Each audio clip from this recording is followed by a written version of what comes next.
Sagittarius, welcome to your annual 2023 tarot reading from me. I lead with the astrology dice, as you guys know, so let's go ahead and get started with that. All right, so the planets is going to say what your year ahead is going to look like, zodiacs, how you should feel, and the houses, what area of your life needs a little bit of attention the most this year. What are you pulling out? All right, so you're pulling out the moon energy for what the years ahead is going to look like, Gemini energy for how you feel, and Gemini's house, which is the third house of communication. Oh. All right, Sagittarius, let's get into it. So as I look at all three of the dice, it's really telling me the moon energy is about how you feel and how you react to things. Okay, so this year, be mindful of those things, the mood, the how you feel about things and situations, mood, feelings, emotions, all of that is what you want to focus on this year. How you're going to feel this year is a little bit of curiosity, mischievousness. That Gemini energy is that of a duality. You can't really hunker it down, but it's like the communication on the intellectual level should be really good, but you could be dealing with that sign a little bit too much.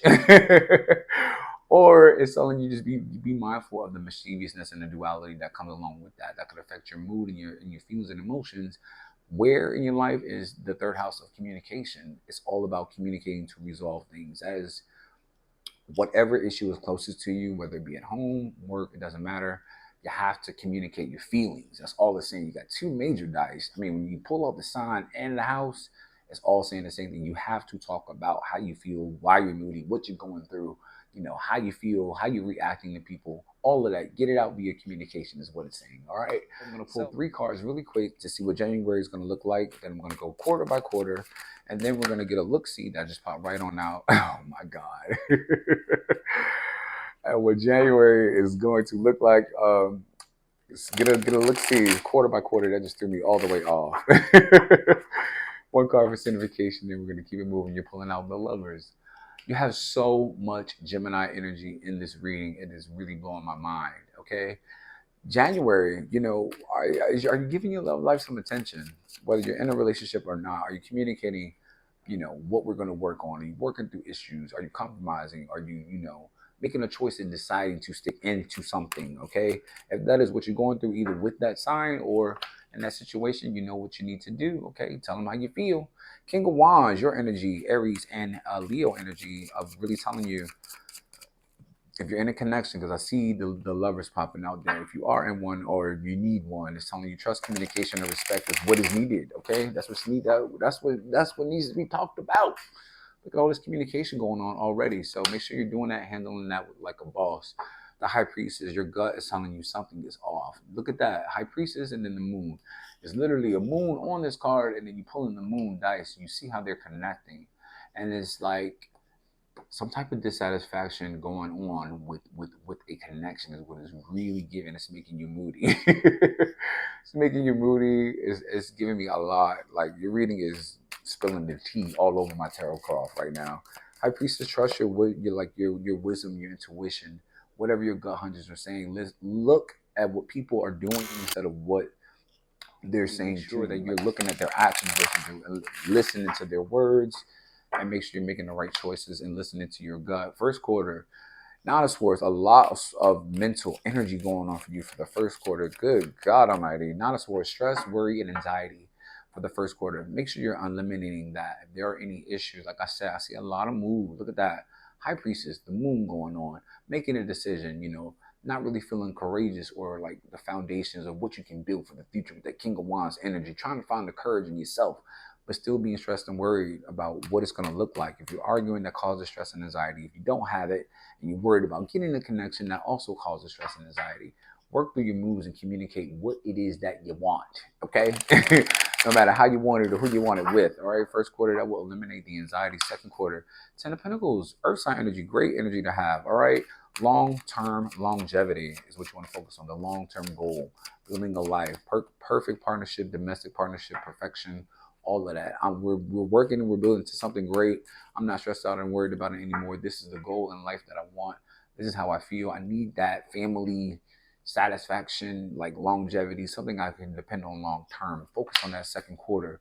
Six of Swords, look at that, more Libra, Gemini, and Aquarius energy of your mind. Damn it, if you guys do not talk this year, I swear to God. Six of Swords is telling you about a summertime. You're going to be entering into a place of positivity. Like calmer waters will then come once you work through all of these issues and really decide it. It's personal growth coming for you. The way that you think, the negative things you think about will be left behind once you can focus on what is next for you. Okay, the positive horizon, keep pushing forward as you reach every goal that you want this year. Okay, the Empress is major of Taurus, Libra coming out. Okay, this is fertility. And it can be in a literal sense or a universal sense, fertility of things to grow. That Empress energy is like, I know, I'm in my lap of luxury. Are you gonna come over here and enjoy it with me or not? Are we gonna grow something or not? Is the connection gonna be easy, carefree?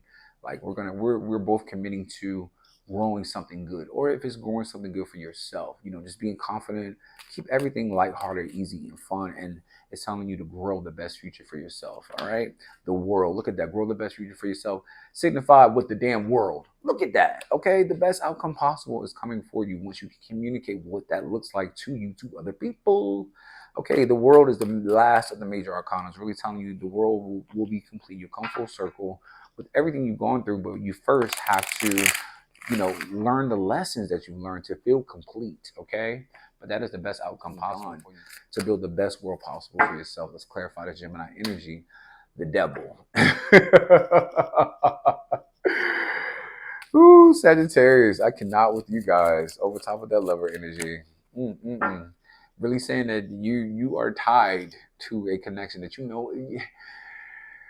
Oh, my Sagittarius, I love you guys, but I ain't gonna get deep. It's the new year. I'm gonna try to be as positive as I can, but you guys are like, I have always called you the most hard-headed zodiac sign of the entire deck. Why do you continue to keep being attached to people and things and situations that you know are not good for you, that you know ain't good for you? Make a choice and decide, and if you are gonna stick into it, then reset it to a place of positivity, not toxicity, okay? King of Wands is over that Four of Cups. You're tired of waiting around January to see if things are going to change, okay? Are we going to talk about it? Are we going to grow? Are we going to do something with this passion, okay? Because I'm not passionate. I'm not motivated. Dissatisfaction, I said that with the High Priestess. Same with the Four of Cups. Same with the Moon. Look, all you're moody as hell is what this is giving me, okay? And it's telling you that you have to focus on what is joyous. You do that by making a choice to reset things that don't work for you, thinking of things positively, the vision of what you want to grow passionately. Those are ways that you get out of that energy. You want to make sure you're doing that this month. You get the Two of Cups out.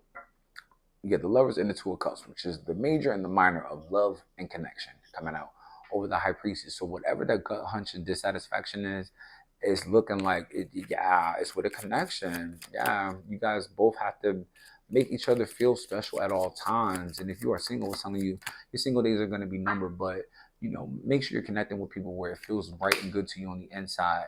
All right, over top of that, stress and anxiety, manipulation with the Magician coming out. The Magician is that of an illusionment. Like, I know I have you under my spell. Look, there's a lot of energy you want to communicate and get rid of. Seriously.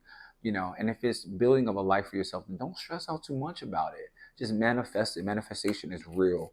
Make sure you're using the power, skill, and will that you have to build the best life for yourself so you're not so anxious. First quarter, Six of Swords is out twice, and it's both in the mid-year section, okay? Second and third quarter, really telling you that that's the horizon you want to grow to. What is going to help you be successful long-term? What are your long-term goals?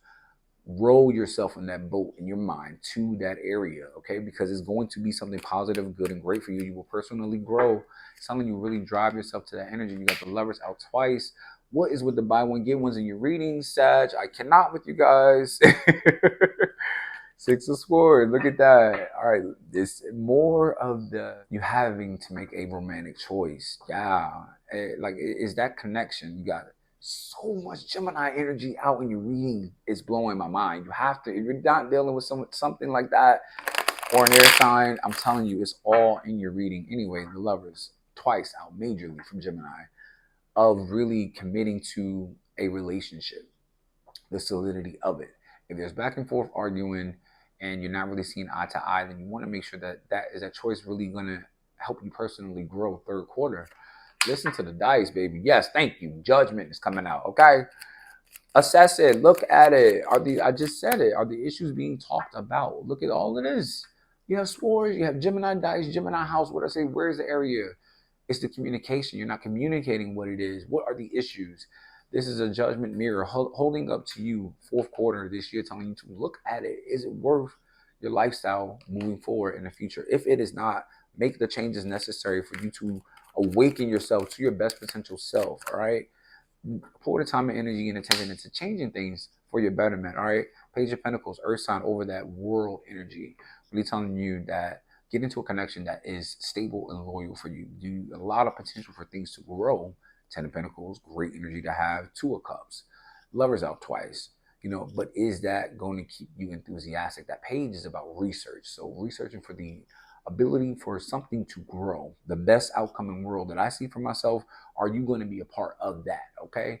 And make sure you're enthusiastic as I am about it. That's what the signification is saying. All right. So make sure you're doing that.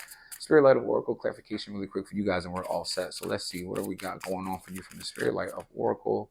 Get some stuff going on for you. First card you're pulling out is the past life, a cultural experience. It is behind you. Let me say that again. It is behind you. The card is called the past life. It's from the Spirit of Oracle, higher universal energy. Six of Swords is all about that. You have it out twice. Make sure you're listening, okay? And then don't regress back to the negative things that you see here that cause you stress and anxiety and make you moody and have your hunches up and, mess with your intuition and all of that. Make sure you're listening, all right? You hear what it's saying from the higher spirit, child. Oh, yeah, one of my favorite cards, Golden Light Ray. Love and laughter is what you need. Receiving and giving of gifts and passionate projects to focus on, okay? So make sure you're getting some of that great, good energy. Power of presence. There will be a power struggle, but wave through that to really unlock your potential and make sure that you're being authentic, communicating how you really feel and what you really want with people this year, and it should be good for you. All right, my Savage Sagittarius, thank you guys so much for checking out the channel. Really appreciate it. Please make sure you like, subscribe, turn on notifications because YouTube try to play me in these good streams. I need my Sagittarius here when your videos drop. Speaking of, drop in the comment section, share what parts of the story that you resonate with. Because this is some juicy, good hot tea. I love it. Okay, we need to be talking in this comment section. Okay, then share the video on all of your social media. Follow me on all of mine. I'll see you in your next one's reading, guys. Peace.